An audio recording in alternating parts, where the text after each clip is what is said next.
¿Eres de los que toman mucha azúcar, que toman muchos donuts, croissants, chocolates? A todos nos encantan y sabemos que el azúcar es malo para nuestra salud. Solo el cerebro es el responsable del 20% del consumo de energía procedente de la glucosa, aunque también es necesaria como fuente de energía, ya que hay muchísimos tejidos de nuestro organismo que la utilizan. No pasa nada por picotear de vez en cuando, pero puede ser un problema cuando sea demasiado intenso. Hola a todos, ¿qué tal? Soy Reme Navarro, farmacéutica y nutricionista, y como siempre os voy a invitar a que os suscribáis al canal, activéis la campanita y si queréis seguirme también en mis redes sociales, estaré encantada de veros por allí. Ya sabéis que subo un montón de consejos, un montón de recetas, un montón de cositas, truquitos, pero si queréis algún vídeo en especial o algún consejo me lo puedes preguntar en comentario. Aunque he estado presente siempre en nuestra alimentación, hoy en día la vemos como un ingrediente perjudicial y estamos hablando del azúcar. Como datos generales, consumimos muchísima más azúcar de la que se recomiendan. Por eso es importante que conozcamos qué señales nos están diciendo que nos estamos pasando, porque un exceso puede poner en riesgo nuestra salud. Por eso se recomienda limitar el consumo y favorecer la aparición de otras alimentaciones que sean más saludables, porque así vamos a evitar enfermedades o patologías que están derivadas del consumo de azúcar. Lo primero del todo vamos a ver qué es el azúcar. El azúcar es un ingrediente que contiene un montón de edulzantes que se dividen en monosacáridos y edulzantes. Los monosacáridos son la glucosa, la fructosa, que está normalmente presente en frutas, y también la galactosa, por ejemplo, el yogur o la leche. En cambio, los edulzantes son, por ejemplo, la lactosa o la sucralosa. Bien, el azúcar es un carbohidrato que se encuentra en la caña de azúcar. La función del azúcar es dar energía a nuestro cuerpo para que funcionen los órganos, como puede ser el cerebro o los diferentes músculos. Como os he comentado, el cerebro es el responsable del consumo del 20% de la energía que procede de la glucosa, aunque también es necesaria como fuente de energía para todos nuestros músculos. Cuando tenemos el azúcar bajo, nuestro organismo empieza a sufrir debilidad, temblores, desmayos, se llama hipoglucemia. El consumo de azúcar es necesario porque nos va a permitir que incrementemos y que repongamos todos aquellos depósitos de energía de glucógeno tanto en el músculo como también en nuestro hígado. Nos proporciona energía de rápida asimilación, tanto que así va a permitir que el organismo se recupere rápidamente. Y entonces os estaréis preguntando, ¿por qué dicen que el azúcar es malo si nos da energía? Si hace que funcione nuestro cerebro, hace que funcione nuestros músculos, ¿por qué es mala? El azúcar nos afecta a nuestros dientes y además no nos aporta ningún nutriente básico. La sucralosa contiene un alto porcentaje de calorías vacías, por lo que consideramos que no nos aporta nutrientes esenciales. Podemos, en teoría, vivir sin ella. El cuerpo va a requerir nutrientes, va a requerir diferente tipo de sustancias para tener un correcto funcionamiento. Cuando el azúcar se consume en alta cantidad, en torno a un 10 o un 20% de la ingesta calórica, se pueden desarrollar serios problemas de salud y deficiencia de otros nutrientes, porque estamos tomando unos alimentos en contra de otros.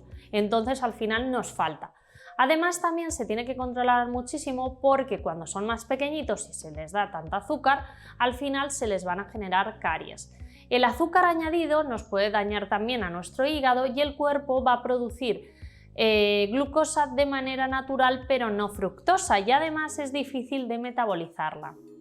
Cuando tomamos, por ejemplo, las frutas no nos afecta demasiado porque se convierte en glucógeno y esto se almacena en nuestro hígado, lo cual nos va a servir como reserva de energía para posteriormente gastarlo. Pero en cambio, si tomamos el azúcar sin más, pues es bastante peor.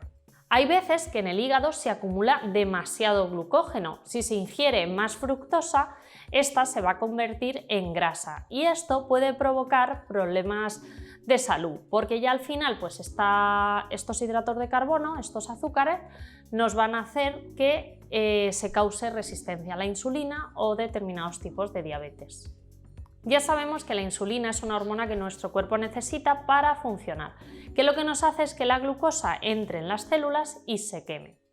Si hay mucha glucosa en la sangre puede haber una reacción tóxica, complicaciones y puede haber problemas de diabetes o de pérdida de vista.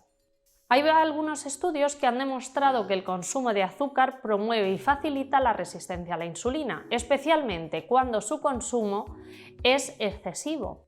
Ya sabemos que la resistencia a la insulina se puede convertir en diabetes tipo 2. Cuando las células son resistentes a la insulina, el páncreas tiene que trabajar más. Y conforme avanza el tiempo, la resistencia a la insulina se vuelve más fuerte y el páncreas ya no puede producir la cantidad de insulina necesaria. Y así se diagnosticaría la diabetes tipo 2, favoreciendo determinados procesos como puede ser, por ejemplo, también la obesidad. Y esto afecta sobre todo a los niños, porque los niños tienden a consumir alimentos con alto contenido en azúcar. Y si esto lo sumamos a que el organismo infantil está menos preparado para hacer frente a los problemas, el consumo de dulces y alimentos endulzados puede aumentar en un 60% el riesgo de obesidad en los niños. También el aumento de azúcar puede incrementar los niveles de colesterol y puede hacer problemas en el corazón, lo que ocasiona que las venas se taponen y se disminuya el riego sanguíneo. La fructosa también nos puede incrementar la cantidad de triglicéridos, disminuyendo el colesterol bueno y aumentando la cantidad de glucosa en sangre, pudiendo todo ello derivar a enfermedades cardíacas. Pero aquí nos surge la duda: ¿cuánto azúcar tenemos que comer? La Asociación Americana del Corazón recomienda que no se consuman más de 24 gramos de azúcar añadida por día. Esto equivale a 6 cucharaditas o 100 calorías. La mayoría de las veces no nos damos cuenta de que estamos consumiendo azúcar, porque la encontramos en diferentes alimentos que están procesados y que llevan el azúcar oculta. ¿Qué signos nos alertan que estamos consumiendo demasiado azúcar? Uno de los primeros alimentos que normalmente aconsejo que dejen de consumir cuando quieras hacer una dieta saludable es el azúcar blanco. Algunos de los síntomas que nos dicen que nos estamos excediendo en su consumo es, por ejemplo, sentirte cansado, ya que su efecto se genera como primero energía y después estoy cansado, y es comparable con las drogas estimulantes. En primer lugar, se produce la rápida subida de energía que desciende poco a poco. Como resultado, al pico inicial le sobreviene un proceso depresor. La reacción general a este cansancio es recurrir a refrescos de cola u otros estimulantes que contienen azúcar. Normalmente también ocurre ansiedad por consumir más alimentos de este tipo. Si estamos pensando en consumir menos alimentos de este tipo, se nos genera como un signo de ansiedad y nos apetecen más. También, por ejemplo, un aumento de peso. Una vez que nuestra mente ha obtenido esa recompensa por conseguir el azúcar, pues al final estamos consumiendo más azúcar, no la estamos gastando y nuestro cuerpo la metaboliza y la transforma en grasa. Si esto le sumamos que el páncreas no puede segregar la cantidad de insulina necesaria para digerirla, nuestro hígado la va a catalogar como grasa y vas a aumentar tu peso. La piel también se va a ver afectada. Muchas personas presentan especial sensibilidad al azúcar, de forma que en consecuencia lo que pasa es que la piel se empieza a ver como más apagada, se empieza a ver como más seca, se descama, tiene así como que no tiene luz. Bueno, esto ha sido todo lo que os quería contar, ha sido un poco popurrí de vídeo, pero quería deciros los síntomas más comunes y recordaos siempre que tengáis una dieta sana, equilibrada y que intentéis evitar todos estos alimentos que al final no nos están aportando nada y nos están restando. Importantísimo que si tienes cualquier duda me lo preguntes en comentarios, me sigas también en redes sociales y si te ha gustado el vídeo, manita hacia arriba. ¡Chao!